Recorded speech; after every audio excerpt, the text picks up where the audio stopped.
Have you ever wondered how your phone knows when you tilt it or how machines can feel temperature, pressure, or even sound? The answer lies in one powerful concept known as transducers. A transducer is an electronic device that converts energy from one form to another, typically transforming a signal in one form of energy into a signal in another. To determine the exact magnitude of physical forces such as temperature and pressure is difficult. But if these physical forces are converted into an electrical signal, then their values can be easily determined using a meter. The primary function of transducers is to convert a physical force into an electrical signal so that it can be easily handled and transmitted for measurement. In modern systems such as IoT, robotics, and automation, transducers act as a bridge between the physical world and electronic system. In the process of converting energy from one form to another is known as transduction. A transducer consists of the following two important parts. First is a sensing element, and the second one is the transduction element. Transducers have other vital parts such as signal processing equipment, amplifiers, and power supplies. First, as you can see in this block diagram, we have non-electrical quantity. And then afterwards, it is feed to the sensing element. It is the part of the transducer that responds to the physical sensation. The response of a sensing element depends on the physical phenomenon. Afterwards, the sensor responds and proceed to the transduction element. The transduction element of the transducer converts the output of the sensing element into an electrical signal. The transduction element is also called the secondary transducer. Thus, it produces the electrical signal. For the type of transducers, we have input and output transducers. The input transducers, also known as sensors, is a device that converts a physical or non-electrical quantity into an electrical signal for measurement, monitoring, or control. In simple terms, it is the entry point of real-world data into an electronic system. Input transducers measure the physical quantities gaya ng temperature, pressure, light intensity, displacement, sound, humidity, and force. Under input transducers, we have active input transducers or the self-generating. They are classified as they generate electrical output without external power. This includes thermocouple and piezoelectric. Let's discuss what is a thermocouple. A thermocouple is a rugged, cost-effective sensor used for measuring temperature.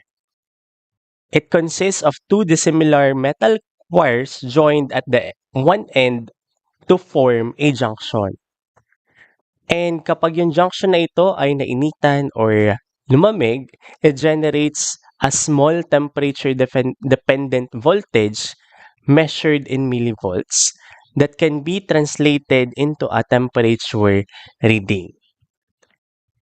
Nag-ooperate ang thermocouple base sa tinatawag na Seebeck effect. This physical phenomenon occurs kapag nagkaroon ng temperature gradient across two different metals and creates a flow of electrons resulting in an electromotive force or EMF or yung tinatawag nating voltage. On the other hand, piezoelectric sensor is a device that converts mechanical changes such as pressure, acceleration, or vibration into an electrical signal. Paano nga ba gumagana ang piezoelectric? It works through the process called the direct piezoelectric effect. It essentially acts like a tiny battery that only turns on when it is being physically moved or squeezed. For the passive input transducers, they are the transducers that requires excitation, meaning they need an external power source and the output is changed in electrical property. For our example, we have here the strain gauge, the linear variable differential transformer, and the capacitive sensor. Let's discuss first the strain gauge. A strain gauge is a sensor used to measure mechanical strain by converting physical deformation into a measurable change in electrical resistance. Kung i-compare natin sa piezoelectric sensor discussed earlier, ang strain gauge ay passive sensor that require an external power source to function. Ang operation ng strain gauge ay nakabase sa principle ng electrical resistance of a conductor, that the electrical resistance of a conductor changes as its geometry changes. For example, nagkaroon ng tension o yung tinatawag na stretching. When a gauge is stretched, its conductive element, usually a thin metallic foil, becomes longer and thinner. This increases the resistance because electrons must travel a longer path through a narrower channel. Kapag ka naman nagkaroon tayo ng compression o yung squeezing, when compressed, yung conductor ay mas liliit and magiging broad, which decreases its electrical resistance. To work correctly, the gauge must be firmly glued to the object being measured so that it deforms in unison with the object.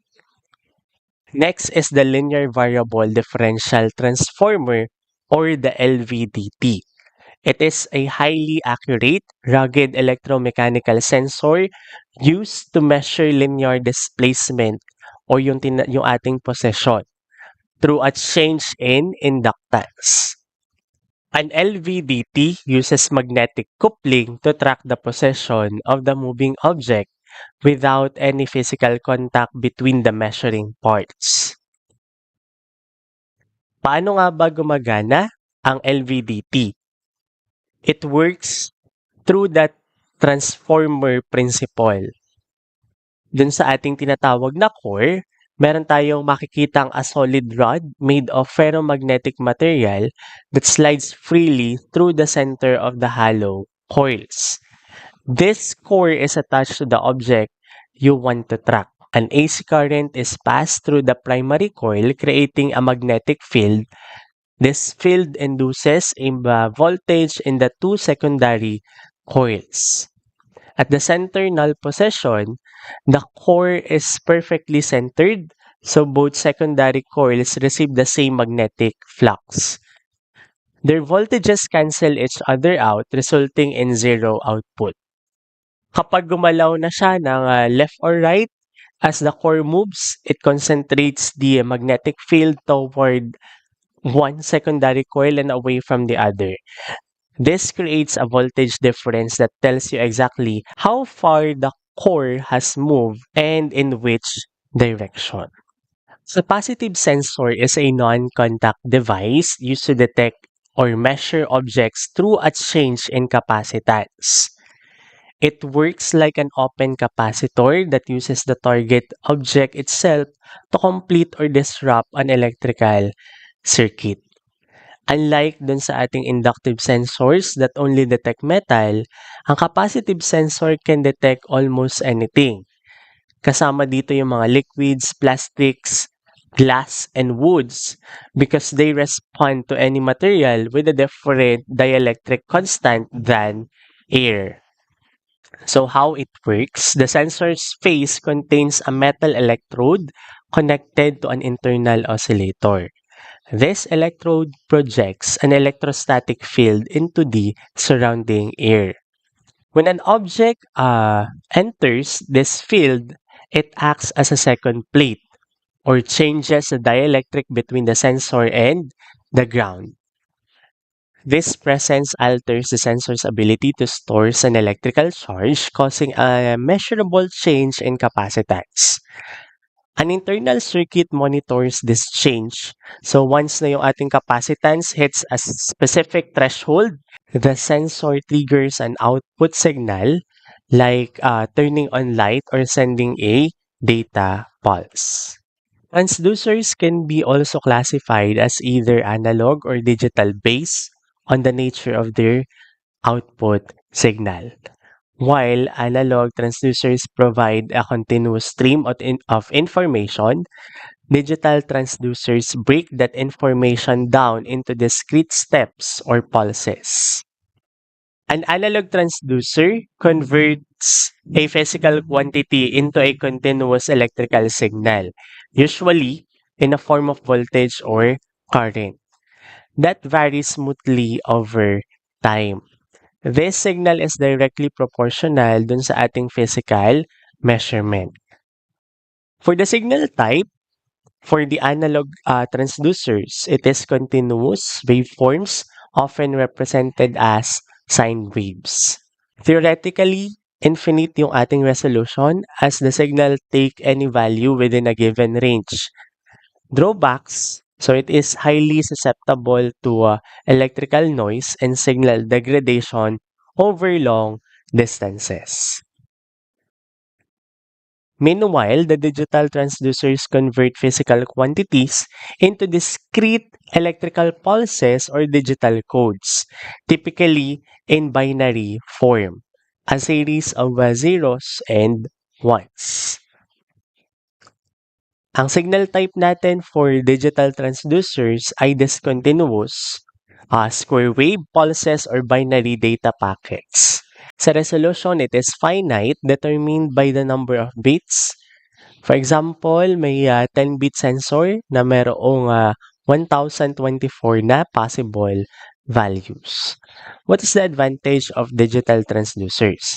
It is high immunity to noise and interference, making them ideal for long-distance data transmission. In summary, transducers are the foundation of modern sensing and control systems, bridging the gap between the physical world and the digital technology. Understanding them is the first step towards mastering automation, robotics, and intelligent systems. That's all for transducers. Thank you.